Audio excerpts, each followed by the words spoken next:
नमस्कार सभी को मेरा, बड़ों को प्रणाम, छोटों को प्यार।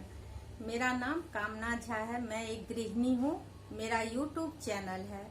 मुझे ये बताते हुए खुशी हो रही है कि मुझे बिहारी खाना के तरफ से इनविटेशन मिला कि मेरे चैनल के लिए कोई अच्छी सी रेसिपी आप बनाइए।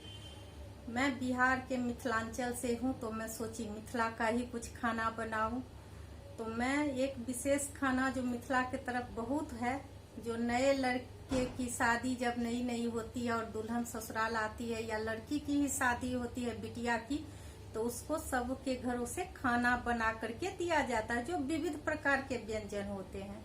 या हम लोग जब व्रत करते हैं, एकादशी करते हैं, उसके अगले दिन ब्राह्मण भोजन कराते हैं, या जितिया त्योहार करते हैं तो उसका पारण हम ब्राह्मण खिलाने के बाद ही करते हैं, तो उसमें भी विभिन्न प्रकार का व्यंजन हम बनाते हैं।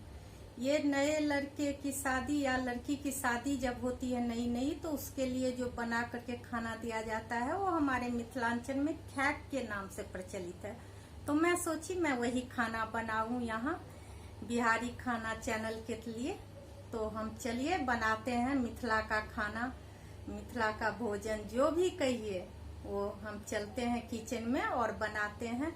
और हमारा फेसबुक पर पेज है कामनास किचन के नाम से, उसको भी आप लोग लाइक कीजिए और फॉलो हमें कीजिए और शेयर कमेंट भी कीजिए। और मेरे यूट्यूब चैनल का लिंक बॉक्स में दिया हुआ है, तो भी आप लोग देखिए